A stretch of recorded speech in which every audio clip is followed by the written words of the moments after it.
Selamat sore semua. Di sini saya akan melanjutkan materi tentang data science. Nah, ini masih kesinambungan juga dengan apa yang disampaikan Mas Alfi tadi, di mana Mas Alfi menyampaikan materi dari basic programmingnya sampai dengan menyinggung sedikit tentang machine learning. Nah, saya di sini lebih menjelaskan kepada penerapan pada beberapa case yang akan saya bahas di sini. Jadi di sini sebagai informasi juga saya hanya mengambil sedikit case ataupun masih case dasar yang ada pada data science. Jadi jangan hanya terpaku pada case yang saya bahas di sini, tapi juga teman-teman nantinya bisa mengembangkan case-case lainnya karena masih sangat banyak case-case yang ada pada data science. Nah, pada perkembangannya data science saat ini mungkin seperti yang tadi sudah dibahas juga sama Mas Alfi, eh, topik terkini yang memang sekarang sedang banyak diperbincangkan adalah model COVID ya mungkin. Nah, di mana di sini kita mau sedikit membahas dari sisi data science-nya gitu.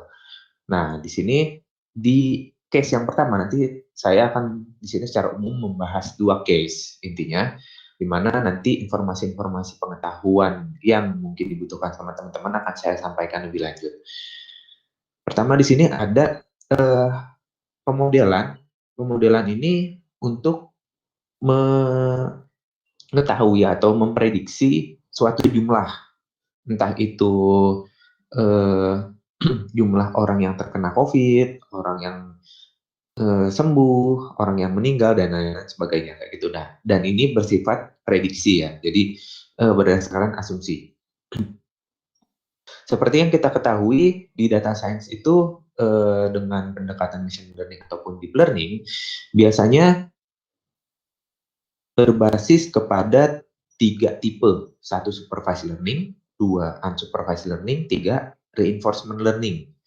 Nah, yang paling banyak dibahas mungkin menurut saya supervised dan unsupervised. Nah, nanti di sini akan saya bahas kedua hal atau kedua tipe tersebut yang dimana di sini yang akan pertama saya bahas itu tentang supervised learning. Jadi supervised learning adalah kita memprediksi ke suatu nilai dari data yang kita punya itu bisa bersifat klasifikasi ataupun regresi. Nah, yang nantinya juga mungkin selain dari pendekatan regresi, itu bisa dari pendekatan forecasting yang lainnya, tergantung data yang kita punya.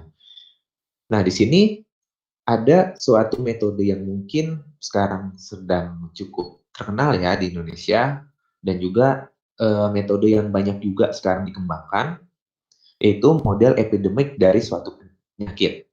Jadi, sebenarnya model epidemik ini sudah berkembang sudah cukup lama, tapi memang ini masih terus dikembangkan tergantung pada case penyakit yang ada.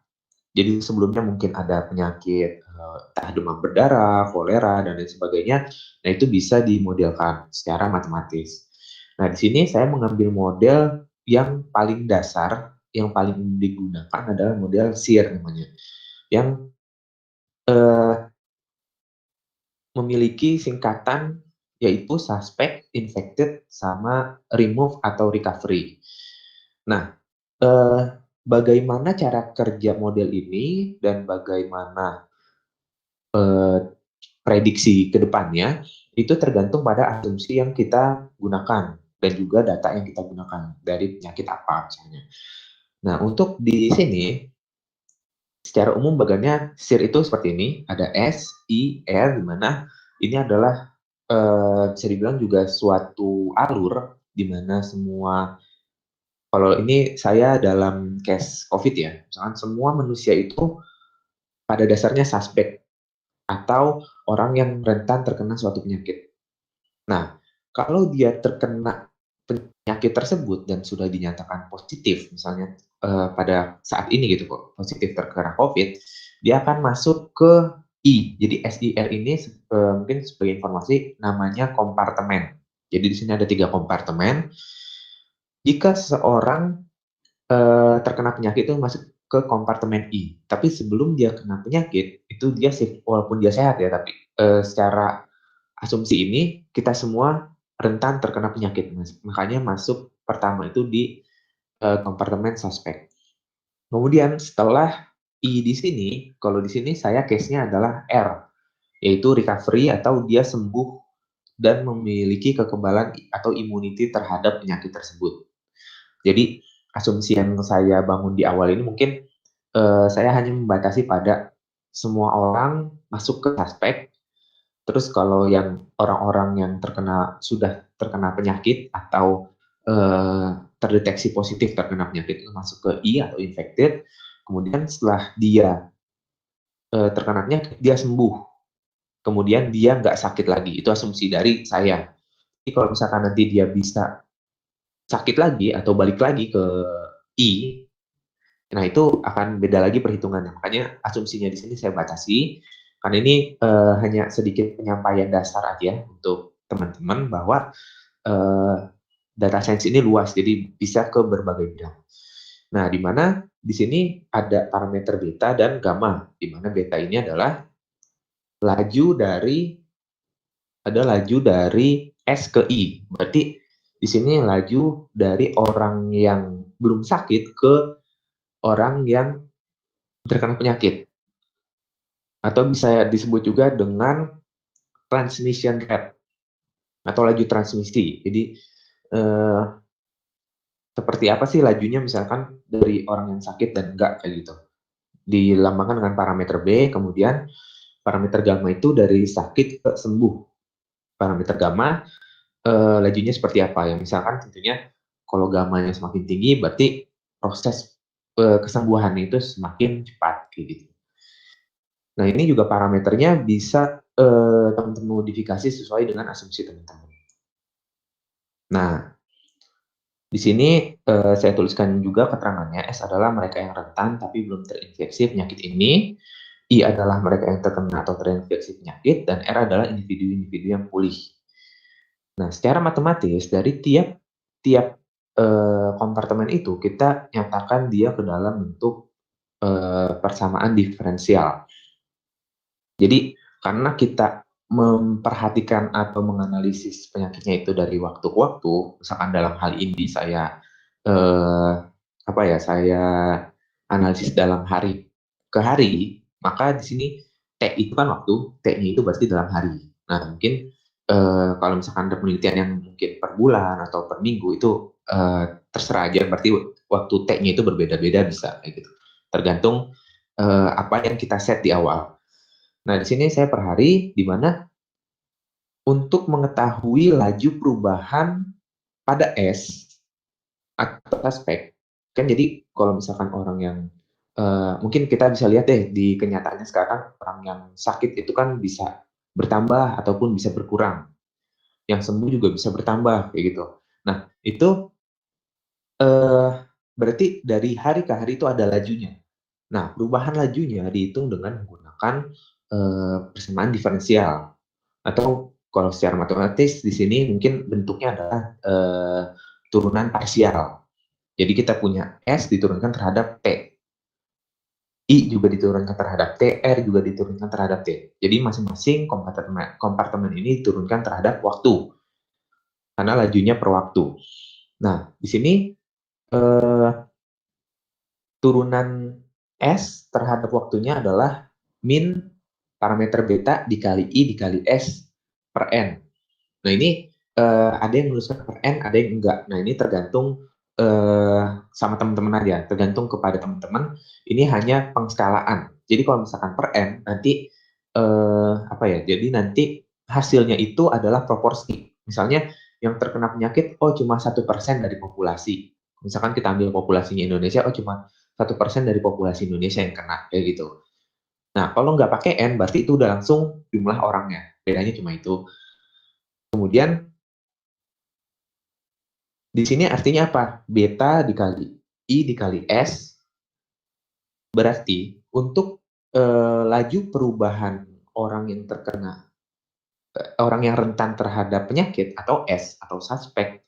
Nah, di sini eh, laju perubahannya adalah parameter beta dikali I dikali S. Artinya laju perubahan ini dipengaruhi oleh kontak antara suspek dan infected. Nah, seperti yang kita tahu, itu juga berdasarkan asumsi COVID juga ya. Jadi, orang yang sehat bisa terkena penyakit jika ditularkan oleh yang sakit atau yang infected. Berarti di situ ada kontak rate atau terjadi kontak antara I dan S, kayak gitu. Makanya di sini kita definisikan sebagai berikut. Nah, yang I, laju perubahannya yaitu beta dikali I dikali S dikurang gamma I. Nah, kita lihat lagi ke atas. Kenapa bisa dikurang gamma I? Jadi kita lihat panahnya, untuk masuk ke I, itu dia ada input dari S dan beta. Nah, di mana dia berinteraksi dengan I, jadi beta dikali S dikali I sebagai input ke S. Kemudian outputnya, ini panah keluar dari S, itu parameternya gamma. Nah, jadi I itu, atau infected, orang-orang yang terkena penyakit, laju perubahannya dipengaruhi oleh banyaknya interaksi atau kontak antara suspek dan infected dikalikan dengan parameter beta dikurang dengan laju kesembuhannya, kayak gitu. Jadi kalau semakin banyak orang yang kontak antara orang biasa dan orang yang terkena penyakit, otomatis yang I akan semakin banyak. Ya, itu arti dari penjabaran rumus ini, cara deskripsi umumnya. Nah, yang I akan semakin berkurang jika gamma I-nya semakin besar. Artinya apa? Akan semakin berkurang jika laju pertumbuhannya itu semakin besar. Laju penyembuhannya itu semakin besar. Pertumbuhan kesembuhannya itu semakin besar. Jadi kalau makin banyak yang sembuh, dia otomatis statusnya bukan lagi infected dong. Dia udah recovery kayak gitu. Nah, di sini makanya si I itu dipengaruhi oleh dua hal tersebut. Banyaknya orang yang terkontak antara S dan I, dan juga seberapa besar laju kesembuhannya, kayak gitu. Nah, kalau yang kompartemen R, nih, bisa kita lihat di bawah, laju pertumbuhannya itu, dia hanya dipengaruhi dengan laju kesembuhan. Jadi banyaknya orang yang sembuh itu ya memang tergantung pada laju kesembuhan yang ada pada kasus kita. Nah, ini masih sangat simple case-nya, makanya di sini juga mungkin saya nggak banyak tuh materinya, cuma membahas dua macam kasus aja dengan asumsi yang tadi saya jelaskan di depan. Pertama, saya import library-nya dulu. Nah, mungkin teman-teman bisa lihat library yang digunakan. Sebenarnya teman-teman bisa scratch codingan dari awal. Banyak juga saya lihat mungkin contoh-contoh orang yang udah ngerjain codingan scratch dari awal, yang cuma pakai library datar, ataupun mungkin teman-teman bisa memakai ini.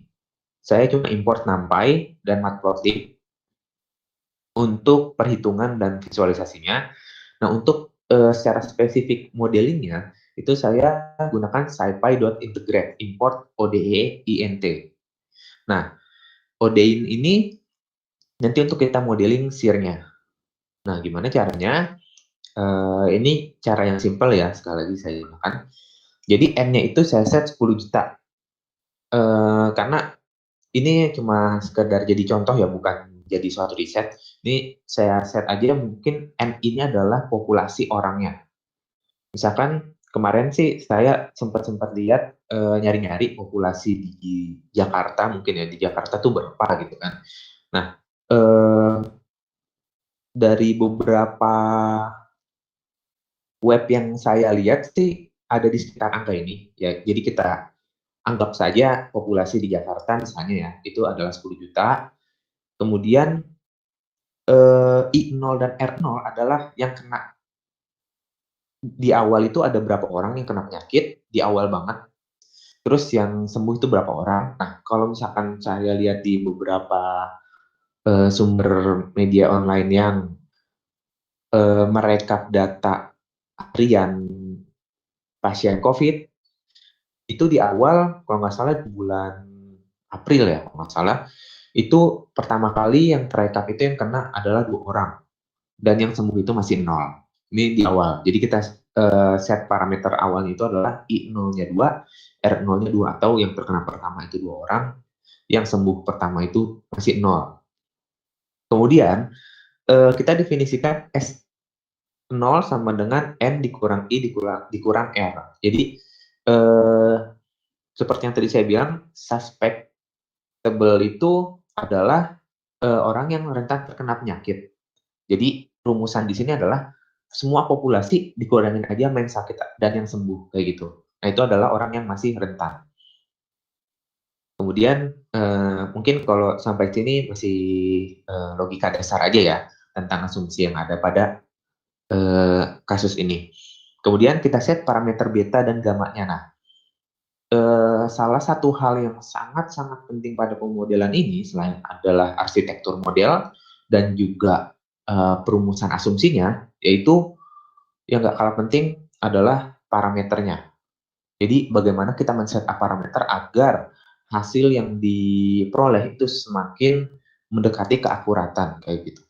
Nah, di sini banyak banget cara untuk menghitung parameter atau mengestimasi parameter.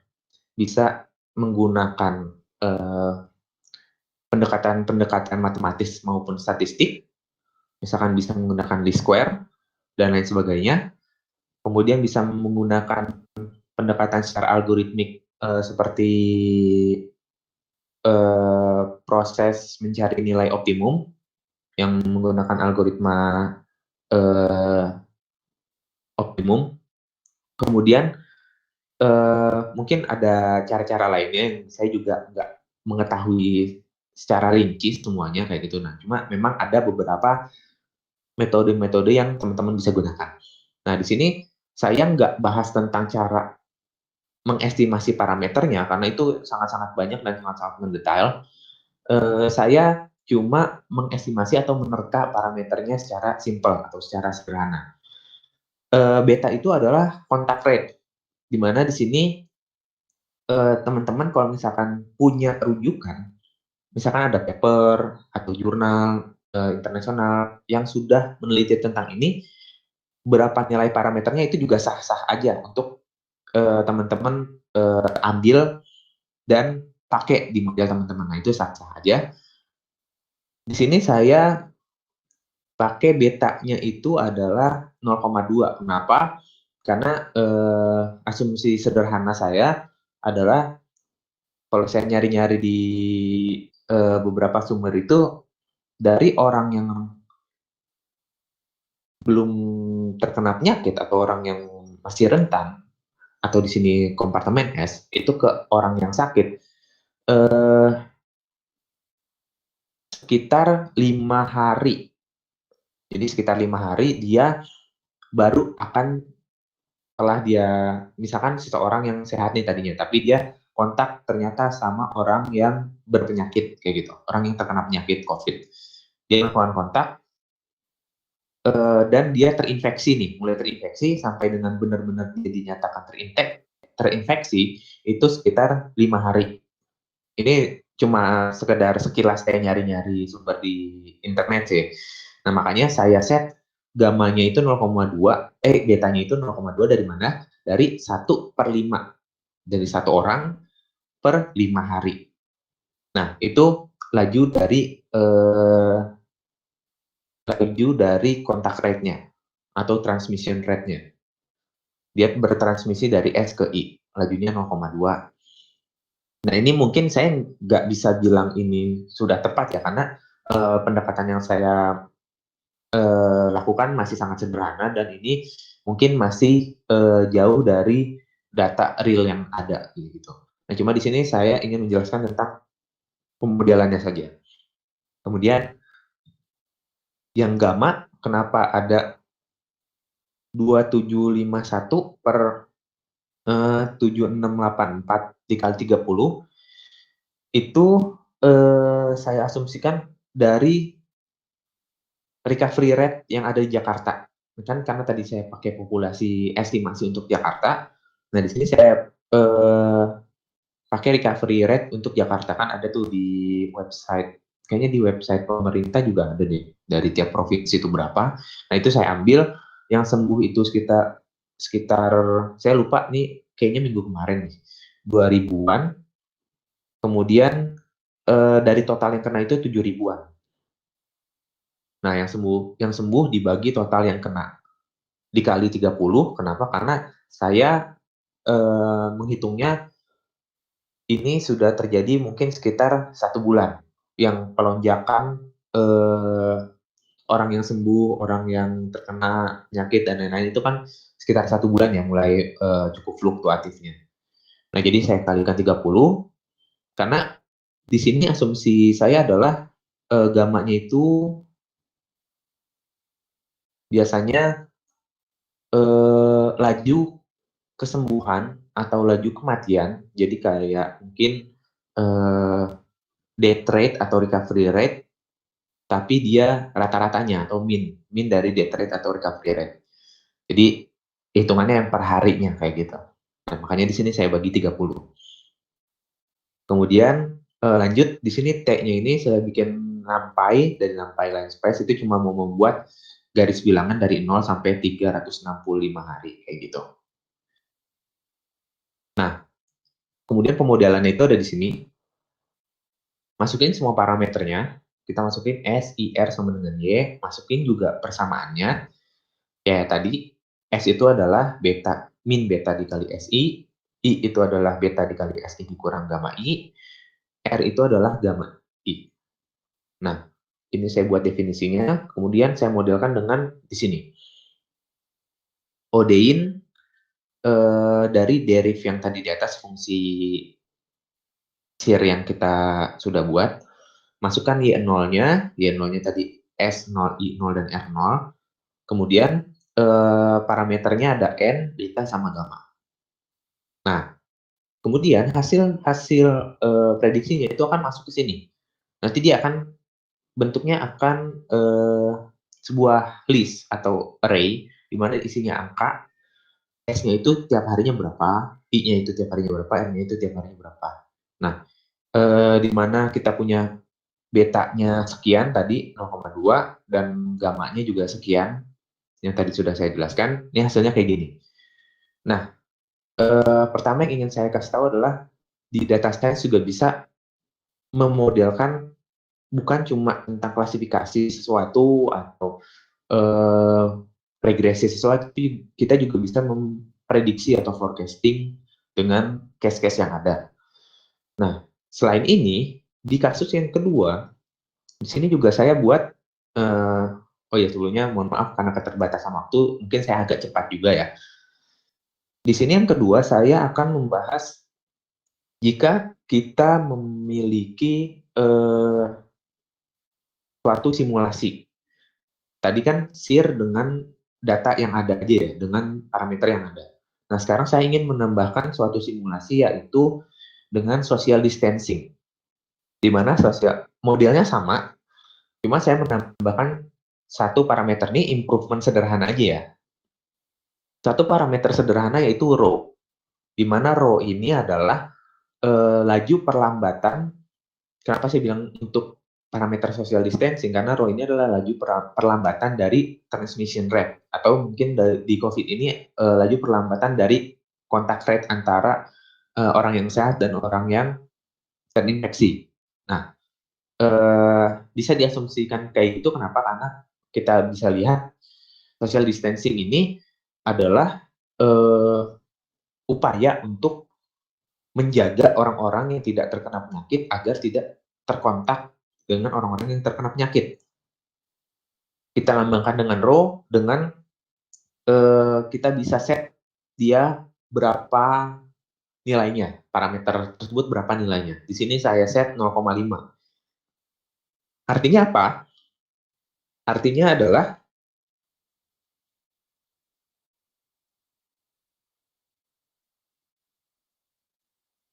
rho sama dengan setengah, artinya apa? Proses dari social distancing ini mengurangi sebanyak setengah dari kegiatan masyarakat, kegiatan aktivitas atau kontak terhadap masyarakat. Jadi mau masyarakat yang terkena penyakit ataupun enggak, yang biasanya mereka saling kontak, entah itu berjabat tangan, bersalaman, dan lain sebagainya, itu dengan social distancing ini berkurang setengahnya. Makanya di sini saya set 0,5.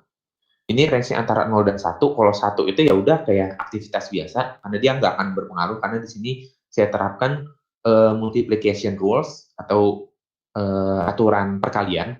Jadi kalau 1 kan sama aja nggak dikali ya. Jadi itu sama aja kayak kita nggak PSBB atau nggak social distancing. Kalau 0,5 itu berarti setengahnya dari kegiatan aktivitas kita di apa ya, dihambat atau dijarakin setengahnya dari simulasi ini sampai dengan maksimalnya itu 0 nilainya dari row. Itu artinya apa ya, berarti kita benar-benar lockdown, nggak keluar sama sekali misalnya kayak gitu, dan nggak kontak dengan orang lain kayak gitu, itu 0. Nah, ini bisa menjadi parameter yang teman-teman bisa set sendiri. Jadi parameter ini bisa teman-teman set sendiri atau bisa pakai metode, bisa pakai pendekatan yang lainnya. Nah, di sini saya set row-nya 0,5. Secara metodenya sama langsung. Nah, bisa kita lihat di atas tadi kan hampir 0,8 ya rate-nya ya untuk yang infected. Dengan social distancing, eh, oh ya, di atas juga tadi pas mau 100 hari itu udah puncaknya gitu. Nah, bisa kita lihat di social distancing dengan parameter social distancing ini atau row ini, kita bisa menghambat laju dari apa ya, dari puncak pandemi. Kita bisa menghambat laju dari puncak pandemi, dia bisa kita lihat bergeser dia ke samping, dan jumlahnya itu bisa menurun yang infected. Nah, jadi kalau misalkan secara metode ini, penerapan social distancing ataupun PSBB dan lain sebagainya yang bertujuan untuk mengurangi kontak antara masyarakat yang sehat maupun yang terinfeksi, itu bisa mengurangi dan menghambat laju infected di modelan COVID ini. Nah, kayak gitu. Nah, mungkin untuk di awal, eh, case pertama yang saya pengen sharing itu adalah tentang pemodelan eh, epidemi penyakit. Kemudian yang kedua, ini langsung agak cepet aja.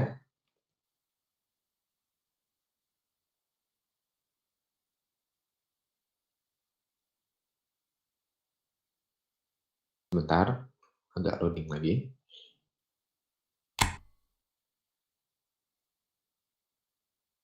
Ya, udah terlihat belum?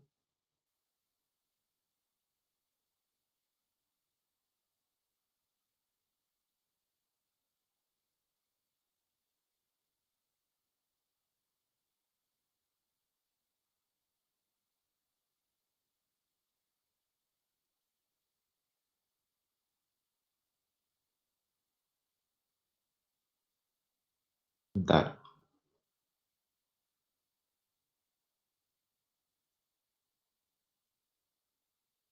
Nah, coba mungkin ditunggu agak loading.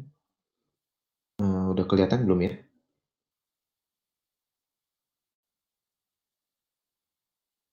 Oke, sepertinya udah terlihat ya. Nah, yang kedua adalah saya pengen masuk ke data science yang tipe case-nya adalah supervised learning juga, tapi yang klasifikasi. Kalau yang tadi kan supervised learning, tapi kita bisa dibilang secara regresi juga ya pendekatannya, karena kita menebak ke suatu nilai. Kalau klasifikasi itu kita menebak ke suatu kelas. Nah, di sini ada klasifikasi sama clustering, jadi nanti masuk ke unsupervised juga.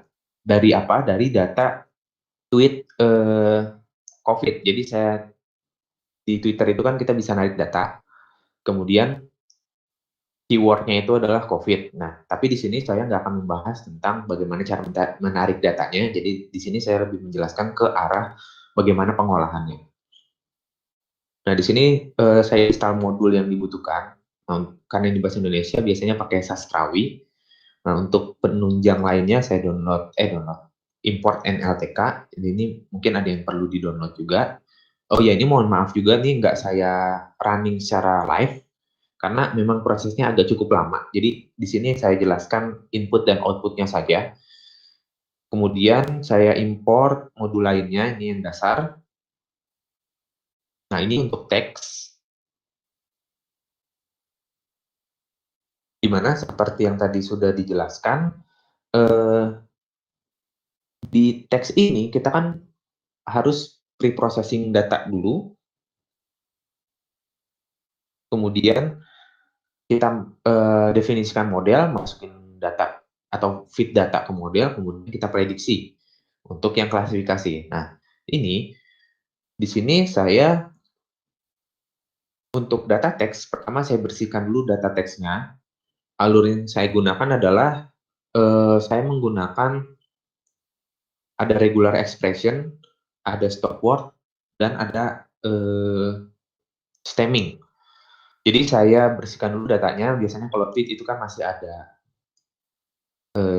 URL, masih ada mention ke orang, add siapa misalnya.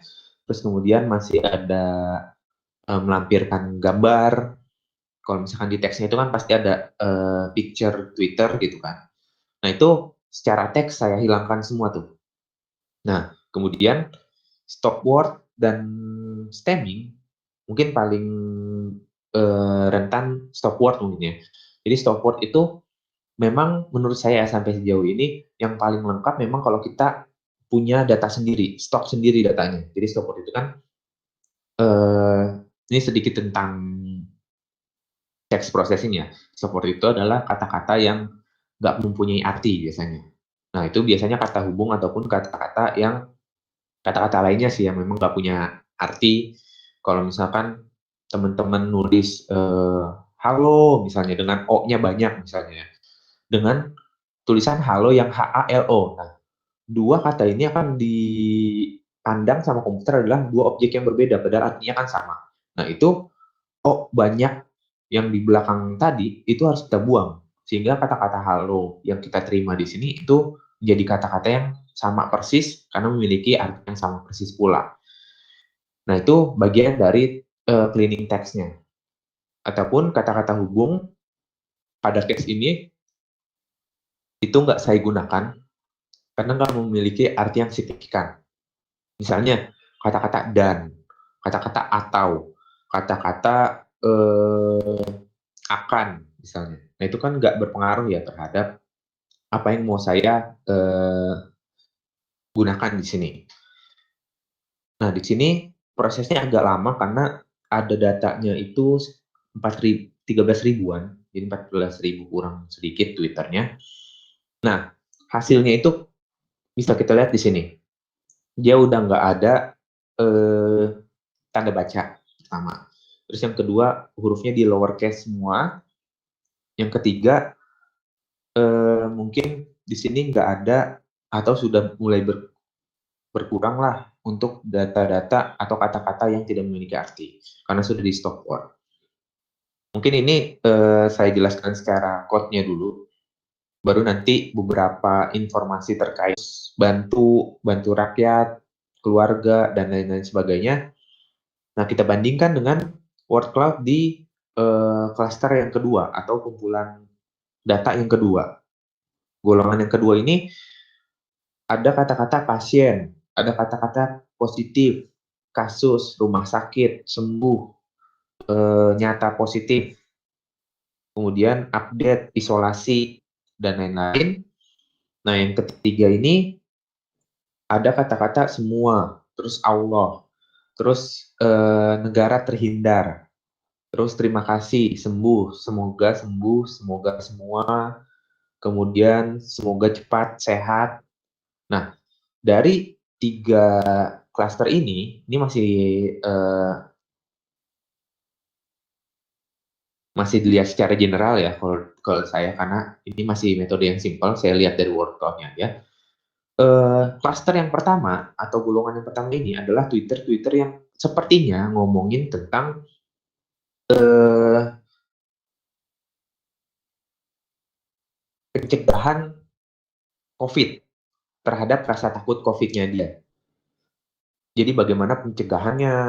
Karena di sini ada kata-kata cuci tangan, terus ada kata-kata masyarakat, terus tutup, terus ada kata-kata masker, ada kata-kata cegah, ada kata-kata sebar. Nah, di sini mungkin lebih ngomongin tweetnya itu lebih ngomongin karena di sini kita kan nggak punya label ya. Dari tweet yang kita punya, kita belum punya label.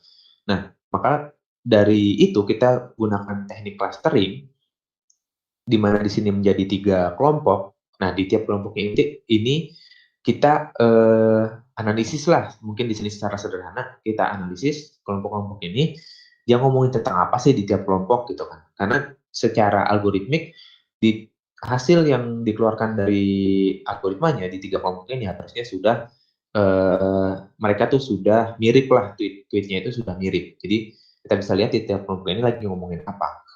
Mungkin di kelompok yang pertama tentang ngomongin pencegahan terhadap rasa takut mereka dengan COVID. Yang kedua, lebih ke arah ngomongin kasus positif yang sedang berlangsung. Jadi ada positif, ada hotline Kemenkes, ada kasus, ada berita, ada pasien, ada pemerintah, ada infeksi, ada positif kena, dan lain-lain sebagainya. Nah, yang ketiga ini saya melihat lebih ke harapan dari masyarakat yang nulis di Twitter, harapannya tuh apa, kayak gitu. Jadi bisa digeneralisasi mungkin ya. Yang pertama itu tentang rasa takut masyarakat dan cara pencegahan masyarakat terhadap COVID. Yang kedua itu tentang kasus positif yang sedang berlangsung. Yang ketiga itu tentang harapannya. Karena di sini ada kata-kata semoga, ada kata-kata Allah, ada kata-kata amin, segera, gitu, dan lain sebagainya. Nah, eh, kalau misalkan kita sudah punya 3 kelas tersebut dan kita bisa mendefinisikannya, kita bisa taruh hasil kelas tersebut di labelnya. Jadi kita bentukin tiap-tiap tweet yang tadi di table atau data frame, di mana kolom teks ini isinya tweetnya, labelnya ini isinya cluster yang tadi dia masuk ke cluster berapa. Sehingga nanti di sini kita bisa masuk ke klasifikasinya. Jadi dari unsupervised kita beranjak ke supervised. Dua pendekatan sekaligus di dalam satu case ini. Kita modelkan dia, kemudian di sini saya menggunakan decision tree dan SVM dan juga naive bias. Di sini ada hasilnya sendiri-sendiri. Dan di sini yang paling tinggi adalah SVM 98,3%, decision tree 98,1%, naive bias 79,3%. Gunanya klasifikasi yang di sini itu apa? Kita nantinya bisa membedakan kalau misalkan ada tweet baru masuk, kita bisa memprediksi nih, oh ini tweet tentang pencegahan COVID. Oh ini tweet tentang kasus positif yang berkembang saat ini. Oh ini tweet tentang harapan masyarakat untuk kedepannya di masa pandemi ini dan lain sebagainya. Itu tergantung label yang kita dapatkan kayak gitu. Nah mungkin di case yang kedua cukup dari saya.